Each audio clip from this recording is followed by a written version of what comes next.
नमस्कार दोस्तों, आपका स्वागत है हमारे YouTube channel teaching exam overload में। दोस्तों, आज के सेशन के अंतर्गत हम आपको यूपी टेट और सुपर टेट के तहत हिस्ट्री की नेक्स्ट क्लास को पढ़ाएंगे, जिसके अंतर्गत हम सबसे पहले एक बहुत ही छोटे टॉपिक को पढ़ाएंगे, महाजनपद काल। चूँकि यूपी टेट और सुपर टेट में एक सिलेक्टेड टॉपिक से सिलेक्टेड ही प्रश्न आते हैं, इसलिए महाजनपद काल से जो बहुत इंपॉर्टेंट प्रश्न बनते हैं उसी को पढ़ाएंगे ताकि आपका बर्डन ज़्यादा बड़ा ना हो। उसके बाद हम आपको बौद्ध धर्म को ही आज पढ़ाएंगे। हम आज बौद्ध धर्म को भी पढ़ाएंगे, जो किसी भी एग्जाम के लिए बहुत इंपॉर्टेंट टॉपिक है। पहले हम महाजनपद काल को एक बहुत शॉर्ट रूप में पढ़ेंगे, उसके बाद बौद्ध धर्म को एक डीप डिस्कशन के साथ पढ़ेंगे। चलिए फिर सेशन को शुरू करने से पहले हमारी एक रिक्वेस्ट है कि हमारे चैनल को लाइक करें, सब्सक्राइब करें तथा ज़्यादा से ज़्यादा शेयर करें। तो महाजनपद काल 600 ईसा पूर्व से 400 ईसा पूर्व तक था। कब से कब तक था? 600 ईसा पूर्व से 400 ईसा पूर्व तक। अब देख लेते हैं कि महाजनपद काल में महाजनपद था क्या। तो इसको जानने के लिए हम क्या करेंगे, पहले उस समय की समाज कितने वर्गों में विभाजित था उसको हम जान लेते हैं। मतलब सामाजिक इकाई जो थी वह कैसे कैसे विभाजित थी। प्रशासनिक इकाई, तो प्रशासनिक इकाई पहले कुल में बटी थी। सबसे छोटी प्रशासनिक इकाई उस समय कुल थी। उसके बाद ग्राम होता था, फिर विस होता था जिसका मुखिया विस्पति होता था, फिर जन होता था, मुखिया जनपति होता था, फिर जनपद होता था, फिर क्या होता था, जनपद होता था। और प्रशासनिक इकाई सबसे बड़ी कौन सी थी? तो महाजनपद था। ध्यान रखिएगा, सबसे बड़ी प्रशासनिक इकाई क्या था? महाजनपद था। यह राज्य के रूप में मान्यता मिली थी इसको। ध्यान रखिएगा, यह राज्य के रूप में इसकी महाजनपद काल की मान्यता मिली थी।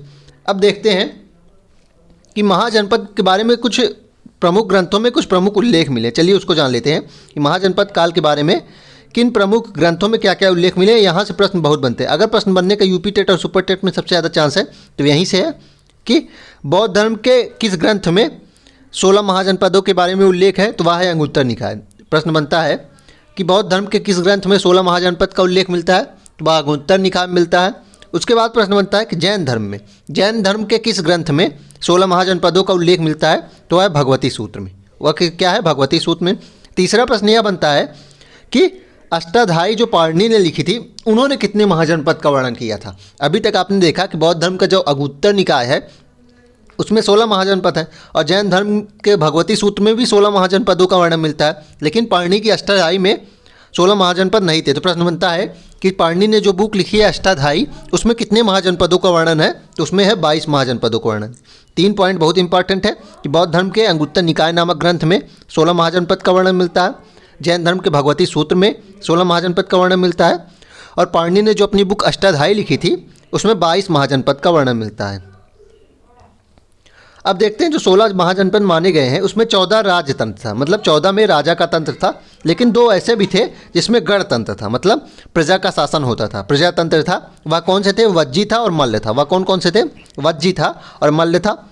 अब एक इंपॉर्टेंट पॉइंट वज्जी से है कि यह दुनिया का सबसे पहले गणतंत्र था। ध्यान रखिएगा, गणतंत्र शासन दुनिया में सबसे पहले वज्जी में ही था। इसको ध्यान रखिएगा। प्रश्न बनता है कि दुनिया का सबसे पहला गणतंत्र कौन है, तो वह है वज्जी। अब 16 महाजनपदों में से कुछ प्रमुख महाजनपद की राजधानी देख लेते हैं। मगध तो सबसे इंपॉर्टेंट महाजनपद था। इन 16 महाजनपद में सबसे इंपॉर्टेंट क्या था? इनमें मगध था।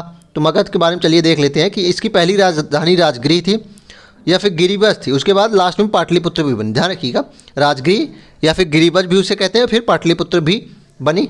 ध्यान रखिएगा, मैंने आपको बताया एक मगध जो था वह सबसे शक्तिशाली महाजनपद था। सबसे शक्तिशाली महाजनपद कौन सा था? मगध था। और दूसरा है कि अब दूसरा देख लेते हैं अंग की राजधानी क्या थी? चंपा। अब इसकी ट्रिक मैं आपको बता दूं, अंग की राजधानी चंपा कैसे याद करेंगे। अब देखिए, चंपी जो है वह अंग की ही तो की जाती है, तो इसकी ट्रिक कैसे हो जाएगी? अंग की चंपा। और इसमें आपको क्या याद करना है कि सबसे बड़ा व्यापारिक महाजनपद कौन सा था, तो वह अंग राज्य था। ध्यान रखिएगा, अंग महाजनपद सबसे बड़ा व्यापारिक महाजनपद था, और मगध जो था वह सबसे शक्तिशाली महाजनपद था। अब देख लेते हैं कोसल नगरी इंपॉर्टेंट है। उसकी राजधानी साकेत या श्रावस्ती थी। कोसल की राजधानी साकेत या श्रावस्ती थी, और कोसल सरयू नदी के किनारे था। अब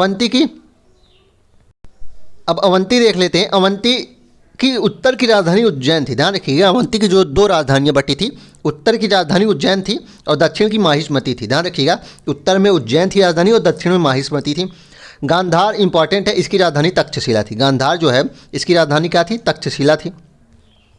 काशी की राजधानी वाराणसी है, तो सबको पता ही होना चाहिए। काशी की राजधानी वाराणसी, और 23वें तीर्थंकर यहीं से संबंधित थे। ध्यान रखिएगा, पार्श्वनाथ जो थे 23वें तीर्थंकर थे, वह वाराणसी से ही संबंधित थे। ध्यान रखिएगा। पांचाल की राजधानी क्या थी? काम्पिल्य थी। पांचाल की राजधानी अहिचस्त्र या फिर काम्पिल्य थी। वज्जी, ध्यान रखिएगा, वज्जी की राजधानी वैशाली थी। और आम्रपाली, आम्रपाली कौन थी? अभी आप बौद्ध धर्म में आगे पढ़ेंगे। आम्रपाली कौन थी? वह द्वितीय शिष्या थी।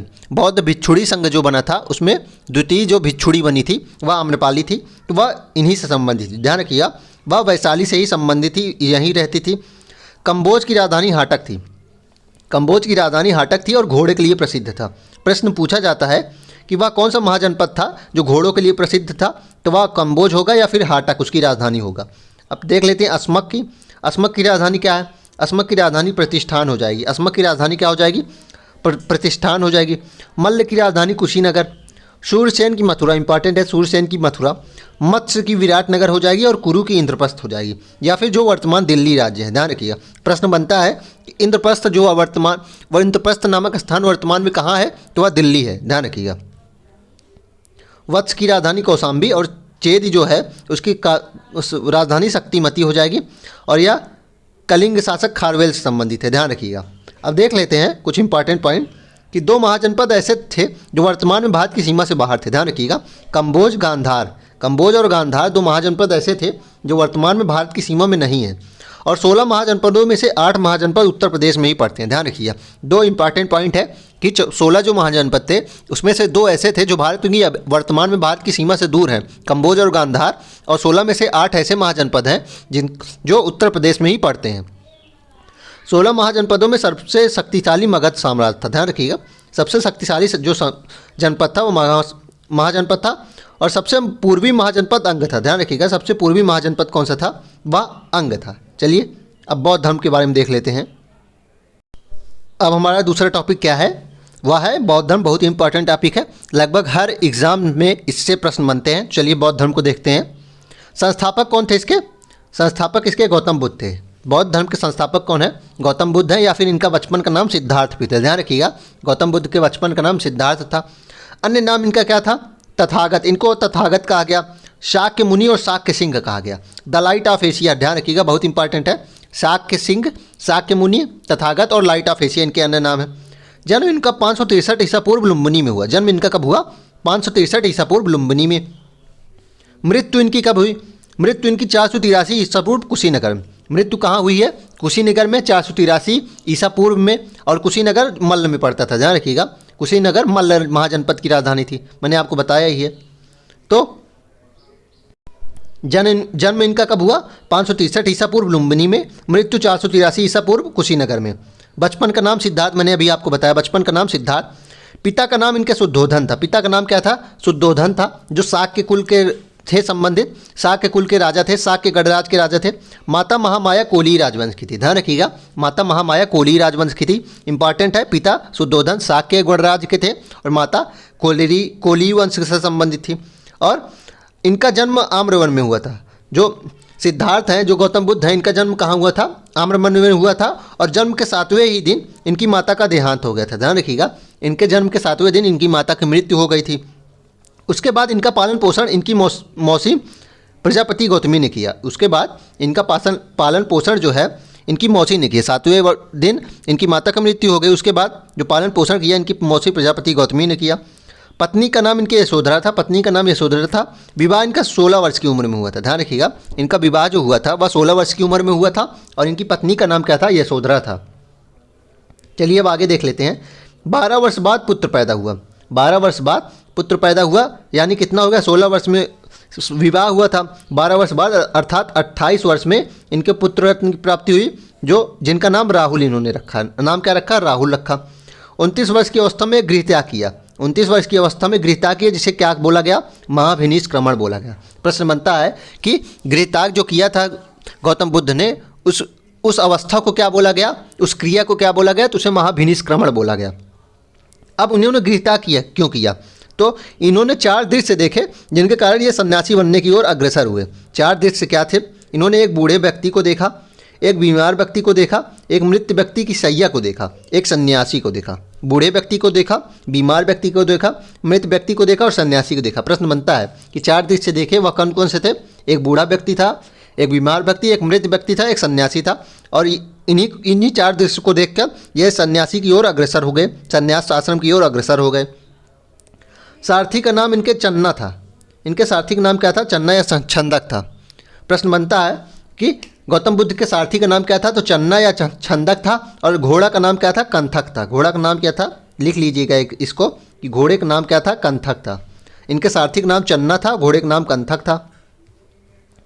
35 वर्ष की अवस्था में ज्ञान प्राप्ति हुई। ध्यान रखिएगा, 29 वर्ष की अवस्था में गृह त्याग किया, 6 वर्ष बाद 35 वर्ष की अवस्था में ज्ञान प्राप्ति हुई, जिसे क्या बोला गया? संबोधि बोला गया। इस क्रिया को क्या बोला गया? संबोधि बोला गया। अब इन्हें ज्ञान प्राप्ति कहाँ हुई? पीपल वृक्ष के नीचे, उरुवेला, बोधगया, बिहार में। ध्यान रखिएगा, पीपल वृक्ष के नीचे उरुवेला ग्राम था, बोधगया बिहार में पड़ता है। और नदी किसके किनारे यह गांव बसा था? निरंजना नदी के किनारे। ध्यान रखिएगा, पीपल वृक्ष के नीचे निरंजना नदी के किनारे उरुवेला गांव, बोधगया बिहार। और वैशाख पूर्णिमा का दिन था।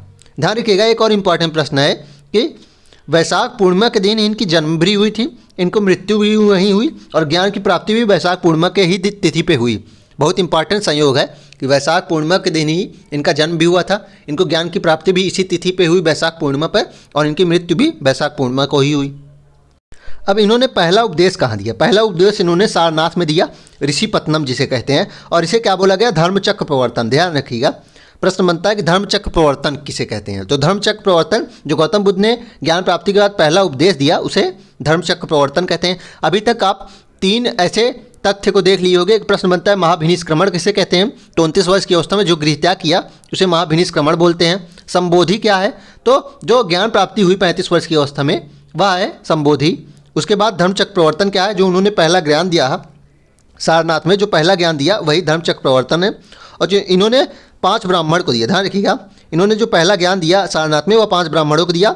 आपको नाम याद करने की उतनी खास आवश्यकता नहीं, आप एक बार देख लीजिए, कौंडिन्य, वप्पा, बोधिया, मदनामा और अस्ता। ध्यान रखिएगा, नाम याद करने की उतनी खास आवश्यकता है नहीं, कहीं पूछा जल्दी जाता नहीं है। अब देख लेते हैं उसके बाद इन्होंने ज्ञान कहाँ दिया। उसके बाद इन्होंने वाराणसी के यज्ञश्रेष्ठी में ज्ञान दिया। ध्यान रखिएगा, उसके बाद ये कहाँ गए? वाराणसी गए, वहाँ यज्ञश्रेष्ठी को ज्ञान दिया। ध्यान रखिएगा, वहाँ यह क्या किए? यज्ञश्रेष्ठी को ज्ञान दिया, और यहीं बौद्ध भिक्षु संघ बनाया। यहीं क्या किया? बौद्ध भिक्षु संघ बनाया। अब आगे देखते हैं कि बौद्ध भिक्षुड़ी संघ कहाँ गए। उसके बाद ये वैशाली गए। पहले कहाँ गए? उपदेश कहाँ दिया? पहला सारनाथ में दिया, जैसे धर्मचक्र प्रवर्तन कहा गया। उसके बाद ये कहाँ गए? उसके बाद यज्ञश्रेष्ठी को ज्ञान दिया वाराणसी में, जहाँ बौद्ध भिक्षु संघ बनाया। उसके बाद ये वैशाली गए। उसके बाद ये वैशाली गए, जहाँ बौद्ध भिक्षुड़ी संघ बनाया। ध्यान रखिएगा, बौद्ध भिक्षुड़ी संघ मैंने अभी अब बताया था आपको ना, आम्रपाली नाम लिया था, तो वैद्य ये इसी तथ्य से संबंधित है कि वाराणसी के बाद ये वैशाली गए, जहाँ बौद्ध भिक्षुड़ी संघ बनवाया, और यह आनंद के कहने पे बनवाया। ध्यान रखिएगा, आनंद के कहने पे बनवाया। और इस संघ में सबसे पहले जो पहली भिक्षुड़ी थी वह प्रजापति गौतमी थी। ध्यान रखिएगा, पहली शिष्या जो बनी वह प्रजापति गौतमी बनी। उसके बाद दूसरी जो बनी वह आम्रपाली बनी। तो पहली कौन बनी? प्रजापति गौतमी, और दूसरी शिष्या आम्रपाली बनी। सबसे अधिक उपदेश और सबसे अधिक अनुनायी कहाँ थे? ध्यान रखिएगा, सबसे अधिक उपदेश और सबसे अधिक अनुनायी जो इनके थे वह श्रावस्ती थे। इन्होंने सबसे अधिक उपदेश, प्रश्न बनता है कहाँ दिए? तो वह श्रावस्ती में दिया। चलिए अब आगे देख लेते हैं, इनका अंतिम उपदेश देख लेते हैं। इनका अंतिम उपदेश कुशीनगर में, ध्यान रखिएगा, सुभद्र या सुमंत को दिया। अंतिम उपदेश इन्होंने कुशीनगर में सुभद्र या सुमंत भी कहीं कहीं लिखा होता है, उनको दिया। सर्वाधिक उपदेश पाली भाषा में दिया। ध्यान रखिएगा, प्रश्न बनता है कि बौद्ध धर्म की भाषा क्या थी? तो पाली थी। सर्वाधिक वर्षावास कहाँ बीता है? श्रावस्ती में। सर्वाधिक वर्षावास कहाँ बीता है? श्रावस्ती में। और अंतिम वर्षावास कुशीनगर में बीता है। अंतिम वर्षावास कुशीनगर में। चलिए अब इतना रिवाइज कर लेते हैं एक बार, फिर आगे बढ़ते हैं। संस्थापक गौतम बुद्ध, अन्य नाम था इनका तथागत, शाक्य मुनि, शाक्य सिंह और लाइट ऑफ एशिया। जन्म 563 ईसा पूर्व लुम्बिनी में, ध्यान रखिएगा, लुम्बिनी ग्राम में। मृत्यु 483 ईसा पूर्व कुशीनगर में, यह मल्ल राज की राजधानी थी। बचपन का नाम सिद्धार्थ था। पिता शुद्धोधन शाक्य गणराज के थे, माता महामाया कोली गणराज की। और आम्रवान में इनका जन्म हुआ था। 7वें दिन इनकी माता को मृत्यु हो गई। उसके बाद प्रजापति गौतमी ने इनका पालन पोषण किया। पत्नी यशोधरा 16 वर्ष की उम्र में विवाह हुआ। 12 वर्ष बाद 28 वर्ष की अवस्था में इनको पुत्र की प्राप्ति हुई, जिसका नाम राहुल रखा। 1 वर्ष बाद इन्होंने गृह त्याग किया। 4 दृश्य देखे, एक बूढ़ा व्यक्ति देखा, बीमार व्यक्ति देखा, मृत व्यक्ति देखा और सन्यासी देखा। सारथी का नाम इनके चन्ना था, घोड़े का नाम कंथक था। सारथी का नाम चन्ना था और घोड़े का नाम कंथक था। 35 वर्ष की अवस्था में गृह त्याग किया। ध्यान रखिएगा, 35 वर्ष की अवस्था में गृह त्याग किया, जिसे संबोधि कहा गया। इन्होंने ज्ञान कहाँ प्राप्त किया? निरंजना नदी किनारे पीपल वृक्ष के नीचे उरुवेला ग्राम, बोधगया बिहार में। और यह वैशाख पूर्णिमा का दिन था और इसी दिन इनकी जन्म और मृत्यु भी हुई थी, इसी तिथि पे। पहला उपदेश इन्होंने सारनाथ में दिया, जिसे धर्मचक्र प्रवर्तन कहा गया। ध्यान रखिएगा, पहला उपदेश सारनाथ में दिया 5 ब्राह्मणों को, जिसे धर्मचक्र प्रवर्तन कहा गया। उसके बाद ये कहाँ दिए अपना ज्ञान? इसके बाद वाराणसी में यज्ञश्रेष्ठी को ज्ञान दिया। उसके बाद वाराणसी में यज्ञश्रेष्ठी को ज्ञान दिया और यहीं बौद्ध भिक्षु संघ बनाया। वाराणसी में ज्ञान देने के बाद वैशाली गए, वहाँ बौद्ध भिक्षुड़ी संघ बनाया आनंद के कहने पे। आनंद कौन था? इनका प्रिय शिष्य था। ध्यान रखिएगा, आनंद इनका प्रिय शिष्य था। इस संघ में सबसे पहली जो शिष्या बनी वह प्रजापति गौतमी अर्थात इनकी मौसी बनी। उसके बाद दूसरी शिष्या आम्रपाली बनी। ध्यान रखिएगा, दूसरी शिष्या आम्रपाली बनी। सबसे अधिक उपदेश और सबसे अधिक अनुयायी इनके कहाँ से थे? श्रावस्ती में थे। सर्वाधिक वर्षावास भी इन्होंने श्रावस्ती में ही बिताया। अंतिम वर्षावास कहाँ बिताया? कुशीनगर में। अंतिम उपदेश इनका कुशीनगर में सुभद्र को था या फिर सुमंत भी कहीं कहीं है। सर्वाधिक उपदेश पाली भाषा में, सर्वाधिक वर्षावास श्रावस्ती में और अंतिम वर्षावास कुशीनगर में। चलिए आगे देखते हैं। शिक्षाएं देखते हैं कि 4 आर्य सत्य दिए। शिक्षाएं क्या था? 4 आर्य सत्य दिए। पहली शिक्षा थी दुख, दुख का कारण दुख का निराकरण है और दुख का निवारण अष्टांगिक मार्ग से किया जाता है। इन्होंने बताया कि सब संसार दुखमय है और दुख के कुछ कारण बताए इन्होंने। उनका दूसरा आर्य सत्य था कि दुख के कुछ कारण हैं। इन्होंने ये बताया कि जिस प्रकार हर चीज़ का कुछ न कुछ निवारण होता है। तीसरा आर्य सत्य इनका ये था कि हर चीज़ का निवारण होता है तो दुख का भी निवारण है। चौथा क्या था आर्य सत्य? उस दुख का निवारण किस तरीके से किया जाए, वह चौथा आर्य सत्य था। वह था अष्टांगिक मार्ग। अब अष्टांगिक मार्ग क्या था? मार्ग एक विधि थी जिसके जरिए आप क्या करते थे? इस दुख का निवारण कर सकते थे। वो क्या था? आप इसको एक बार देख लीजिए। सम्यक दृष्टि, सम्यक दृष्टि थी, मतलब 4 आर्य सत्य में विश्वास करना ही सम्यक दृष्टि है। सम्यक संकल्प था, सम्यक संकल्प। सम्यक वाणी मतलब अच्छी भाषा बोलिए। सम्यक कर्म मतलब सत्कर्म कीजिए। चौथा जो वो अष्टांगिक मार्ग था सम्यक कर्म। सम्यक आजीविका, आजीविका ऐसी जिए जो किसी को हानि पहुँचाए बिना और सत्य की राह पर हो। सम्यक व्यायाम करिए। सम्यक स्मृति करिए। सम्यक समाधि 8वां आर्य सत्य था। तो ये 8 अष्टांगिक मार्ग थे। कौन कौन से? सम्यक दृष्टि, सम्यक संकल्प, सम्यक वाणी, सम्यक कर्म, सम्यक आजीविका, सम्यक व्यायाम, सम्यक स्मृति और सम्यक समाधि। ध्यान रखिएगा, इसके नाम को आपको रटने की जरूरत नहीं है। इसका प्रश्न जल्दी बनता नहीं है। अष्टांगिक मार्ग क्या है ये पूछ लेते हैं लेकिन प्रश्न बनता नहीं है। अब देखते हैं, बहुत इंपॉर्टेंट टॉपिक है प्रतीक चिन्ह। बहुत ही इंपॉर्टेंट टॉपिक है। चलिए इसको देख लेते हैं। प्रतीक चिन्ह क्या थे? इनके जन्म का प्रतीक चिन्ह क्या था? कमल और सांड था। ध्यान रखिएगा, जन्म का प्रतीक चिन्ह क्या था? कमल और सांड। और सिर्फ यौवन का प्रतीक चिन्ह पूछेंगे तो सांड था। सिर्फ यौवन का प्रतीक चिन्ह सांड है और जन्म का क्या हो जाएगा? कमल और सांड। गृह त्याग का क्या है? घोड़ा। गृह त्याग का क्या है? घोड़ा है। गर्भ का हाथी है। गर्भ का प्रतीक चिन्ह क्या है? हाथी है। ज्ञान, पीपल वृक्ष के नीचे वो मिला था इसलिए ज्ञान का प्रतीक चिन्ह पीपल हो जाएगा। मृत्यु क्या है? पद चिन्ह है। मृत्यु के क्या है? पद चिन्ह है। ध्यान रखिएगा, आँख बंद करके इसको रिवाइज कर लीजिए। जन्म का कमल और सांड है और यौवन का अगर अकेले पूछेंगे तो सांड। गृह त्याग का घोड़ा, गर्भ का हाथी, ज्ञान का पीपल और मृत्यु के पद चिन्ह। अब देखते हैं बौद्ध धर्म में सील की संख्या कितनी है? 10 है। कभी कभी प्रश्न बन सकता है, ऐसे ही पूछते हैं सील क्या है ये नहीं पूछेंगे। बौद्ध धर्म में सीलों की संख्या पूछेंगे तो 10 सील, यही है, इंपॉर्टेंट है, याद कर लीजिए। अब बौद्ध साहित्य देख लेते हैं। बौद्ध साहित्य बहुत इंपॉर्टेंट टॉपिक है। बौद्ध साहित्य क्या है? बौद्ध साहित्य को त्रिपिटक में बताया गया। ध्यान रखिएगा, बौद्ध साहित्य को त्रिपिटक में बताया गया है। बौद्ध धर्म के नियम जो है वो बौद्ध संघ के, उसे विनय पिटक में बताया गया। बौद्ध साहित्य के नियम जो हैं उसे विनय पिटक में बताया गया। इसके लेखक कौन है? उपाली हैं, ये शिष्य थे। उसके बाद गौतम बुद्ध के जो उपदेश हैं उसे किसे बताया गया? सुत्त पिटक में, जिसको आनंद ने लिखा था, इनके प्रिय शिष्य ने। ध्यान रखिएगा, त्रिपिटक क्या है? विनय पिटक, सुत्त पिटक, अभिधम्म पिटक। विनय पिटक में क्या है? इनके नियम बताए गए हैं जिसको उपाली ने लिखा था। सुत्त पिटक को आनंद ने लिखा था और गौतम बुद्ध के उपदेश हैं। और अभिधम्म पिटक को मोगलीपुत्र ने लिखा था। ध्यान रखिएगा, अभिधम्म पिटक को मोगलीपुत्र ने लिखा था। ये तीनों बहुत इंपॉर्टेंट है, इसको आपको रटना पड़ेगा। जो 3 साहित्य हैं इनके लेखक के नाम को आपको याद करना है। विनय पिटक के उपाली, सुत्त पिटक के आनंद और अभिधम्म पिटक के मोगलीपुत्र। सबसे ज़्यादा विनय पिटक और सुत्त पिटक तो मोस्ट इंपॉर्टेंट है। अब देखते हैं, सुत्त पिटक में गाय को अन्नदा, वन्नदा और सुखदा कहा गया। ध्यान रखिएगा, सुत्त पिटक में गाय को क्या कहा गया है? अन्नदा, वन्नदा और सुखदा। सुत्त पिटक 5 भागों में विभाजित है। ध्यान रखिएगा, सुत्त पिटक जो है वह 5 भागों में विभाजित है।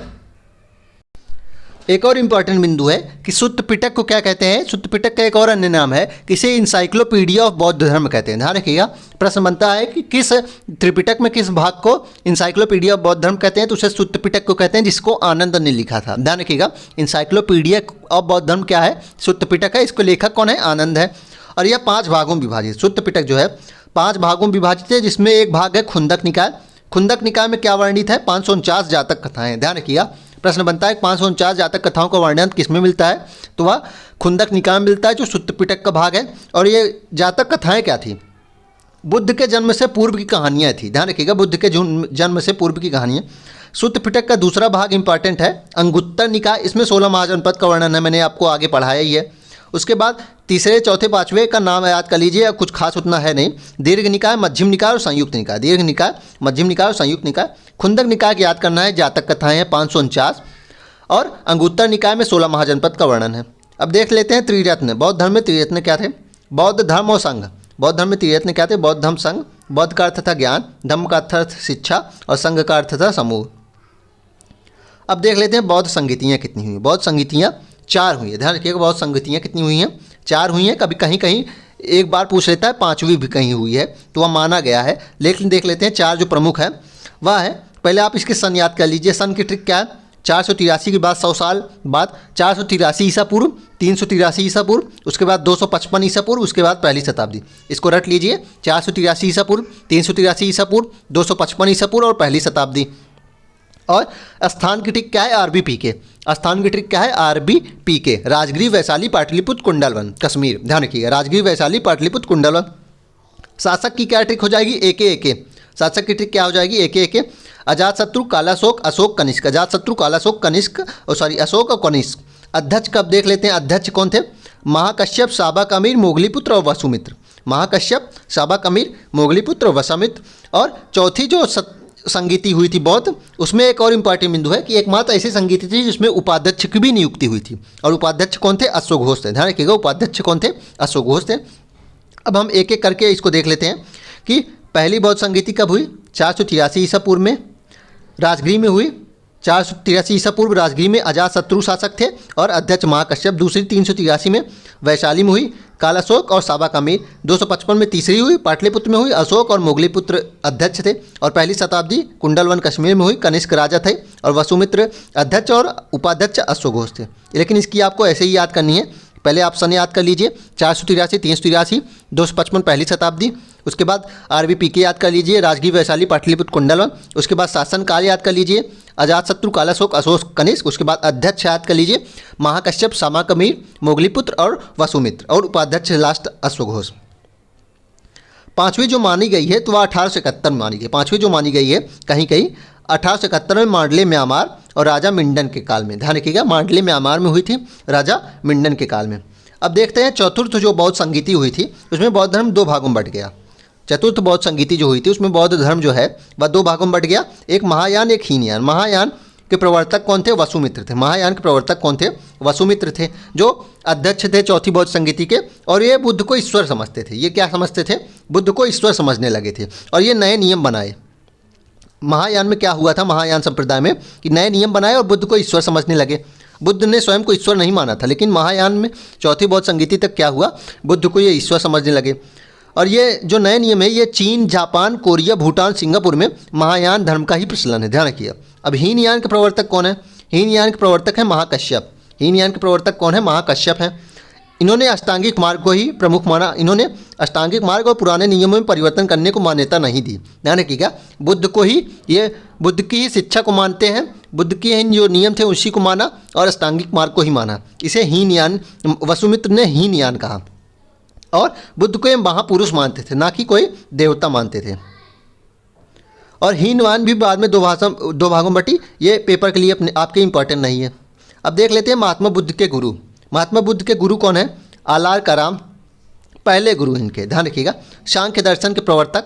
इन्होंने सांख्य दर्शन कहाँ सीखा? आलार कराम से। ध्यान रखिएगा, प्रश्न बनता है कि महात्मा बुद्ध ने सांख्य दर्शन कहाँ से सीखा? तो आलार कराम से, और ये इनके पहले गुरु थे। और योग दर्शन इन्होंने कहाँ सीखा? रुदक रामपुत्र से। योग दर्शन कहाँ सीखा? रुदक रामपुत्र से। और बृहस्पति से वैदिक दर्शन सीखा। प्रश्न बनता है कि वैदिक शिक्षा जो है बुद्ध ने कहाँ से ली, किस गुरु से ली? तो वह बृहस्पति से। पहले गुरु कौन है बुद्ध के? आलार कराम है, जो उन्होंने सांख्य दर्शन सिखाया। और योग दर्शन रुदक रामपुत्र से सीखा। अब देख लेते हैं कुछ प्रमुख बौद्ध मठ जो वर्तमान में है। इसमें आपको लद्दाख का हेमिस याद करना है, बहुत इंपॉर्टेंट है। लद्दाख का हेमिस याद करना है। सिक्किम में रूमटेक और लिंगडम। सिक्किम में क्या याद करना है? रूमटेक और लिंगडम। हिमाचल प्रदेश में आपको ताबो और मैक्लोडगंज याद करना है। ध्यान रखिएगा, ताबो और मैक्लोडगंज। मैक्लोडगंज कहाँ है? धर्मशाला, हिमाचल प्रदेश में। ध्यान रखिएगा, मैक्लोडगंज धर्मशाला में है। क्यों याद करना है इसे? क्योंकि 14वें दलाई लामा भारत में, 14वें दलाई लामा जो है भारत में, इनको यहीं शरण दी गई। ध्यान रखिएगा। और ये 1959 में भारत आए थे तिब्बत से। ध्यान रखिएगा, 1959 में भारत आए थे तिब्बत से। अरुणाचल प्रदेश में तवांग मठ याद करना है। इसे क्यों याद करना है? क्योंकि यह सबसे बड़ा मठ है। ध्यान रखिएगा, इसे क्यों याद करना है? क्योंकि यह सबसे बड़ा मठ है। इंपॉर्टेंट है, सबसे बड़ा मठ है इसलिए याद करना। कर्नाटक का बेलकुप्पे मठ याद है, करना है, इंपॉर्टेंट है। और तो आपको याद नहीं करना है। और ये हिमाचल प्रदेश का गोम्पा भी याद कर सकते हैं, हिमाचल प्रदेश का गोम्पा। इसमें मोस्ट इंपॉर्टेंट लद्दाख का हेमिस, सिक्किम का रुमटेक लिंगटम, हिमाचल प्रदेश का ताबो और मैक्लोडगंज इंपॉर्टेंट है, धर्मशाला में है और 14वें दलाई लामा यहीं रहते हैं। आगे देखते हैं। अब कुछ प्रमुख पुस्तकें देख लेते हैं, कुछ प्रमुख जो बुक्स हैं बौद्ध धर्म से संबंधित उसको देख लेते हैं। बौद्ध चरित और सौदरानंद ब्रज सूची किसने लिखा है? अश्वघोष ने। और इन्हें क्या कहा जाता है? इन्हें भारत का वाल्टेयर कहा जाता है, भारत का हेटे भी कहते हैं, ध्यान रखिएगा।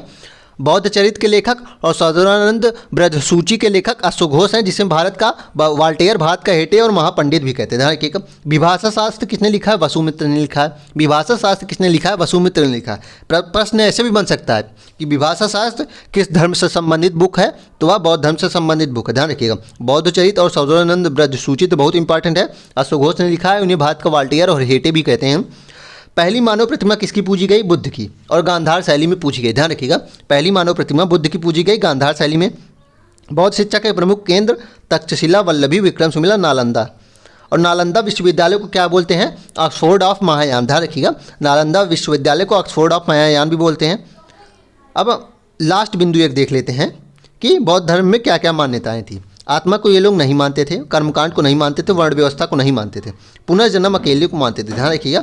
न ये आत्मा को मानते थे, न ये कर्मकांड को मानते थे, अर्थात पूजा पाठ जो होता है, वर्ण व्यवस्था को भी नहीं मानते थे, कोई भी यह बौद्ध धर्म को अपना सकता था, पुनर्जन्म को मानते थे, ध्यान रखिएगा, पुनर्जन्म को मानते थे। अब प्रश्न लेकिन कहाँ से बनता है कि बौद्ध धर्म की मान्यताओं और जैन धर्म की मान्यताओं के बीच में अंतर क्या है? तो जैन धर्म में आत्मा को माना जाता था, जैन धर्म में आत्मा को माना जाता था, और बाकी लगभग सारी चीज़ें सेम थी, लेकिन बौद्ध धर्म में आत्मा को माना नहीं जाता है, जैन धर्म में आत्मा को माना जाता है। चलिए फिर इसी के साथ आपका बौद्ध धर्म कंप्लीट होता है। आशा करता हूँ वह सेशन आपको पसंद आया होगा। अगर आप इसी तरह के सेशन और प्राप्त करना चाहते हैं तो हमारे चैनल को सब्सक्राइब करें, लाइक करें तथा ज़्यादा से ज़्यादा शेयर करें। चलिए फिर, धन्यवाद।